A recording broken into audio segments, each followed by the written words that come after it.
Russia made its case to the world on Saturday for its war in Ukraine, repeating a series of grievances about its neighbor and the West to tell the UN General Assembly that Moscow had no choice but to take military action.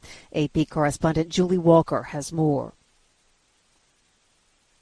At the heart of Foreign Minister Sergei Lavrov's address was a claim that the U.S. and its allies, not Russia, as the West maintains, are aggressively undermining the international system that the UN represents. Through an interpreter, he said the future of the world is being decided today. It is clear to any impartial objective. The question is whether or not this is going to be the kind of order with one hegemon at the head of it. He also took aim at U.S. support of Taiwan. Washington is trying to turn the entire world and into its own backyard. The West maintains that it's Russia that's aggressively undermining the international system that the UN represents. Julie Walker, New York. Residents of Nigeria's Zamfara state say a gang of armed men killed at least 15 people at a mosque in northwest Nigeria. The attack took place during Friday prayers at a central mosque in Ruwan-Jema town.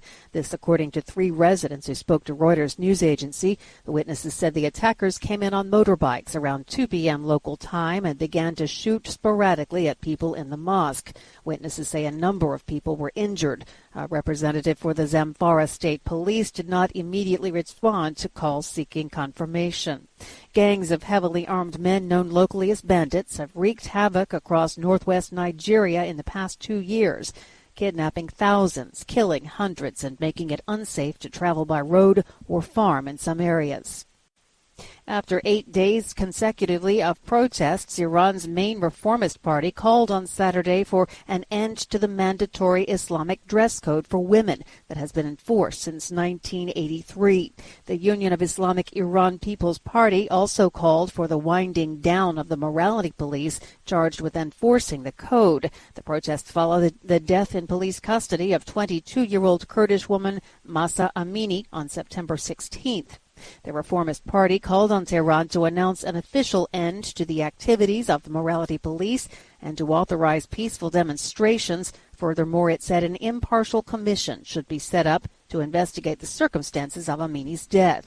At least 35 people have been killed and hundreds more wounded since the protest began.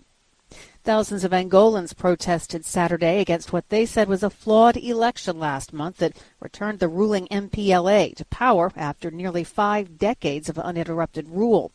Angola's constitutional court threw out a complaint filed by the runner-up opposition party UNITA in the August 24th election. UNITA is a former rebel group who fought the ruling People's Movement for the Liberation of Angola, the MPLA, for nearly 3 decades, received many of its votes from youths who feel left out of the country's oil riches. UNITA's leader had called for the protests after losing to incumbent President João Lourenço in the August 24th elections. UNITA officials have not published any evidence of their claims of electoral fraud. On his farewell tour, 75-year-old music star Elton John transformed the White House South Lawn into a musical love fest on Friday night and came away with yet one more honor. AP correspondent Ben Thomas has more. Let's have some music. It does bring us together. Sir Elton's White House appearance was before an intimate audience of 2,000. But being Washington, there were words first. Once in a lifetime, the longed-for tidal wave of justice rises up, and hope and history rhyme. President Biden. Sir Elton John has been that tidal wave. The musician was lauded for his advocacy, most especially on AIDS. But of course, his music was at the center of the evening.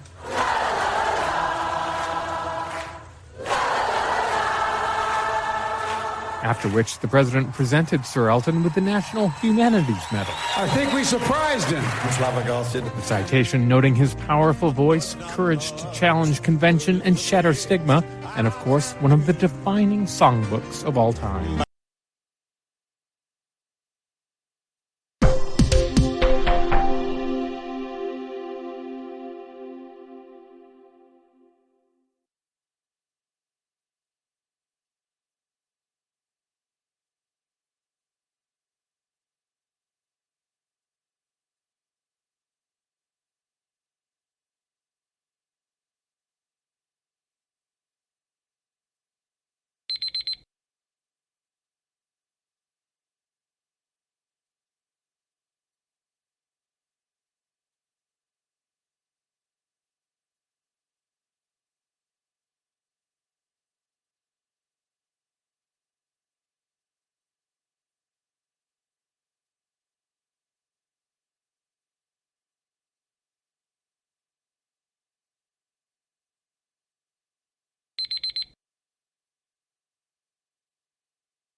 Hi, thank you for watching.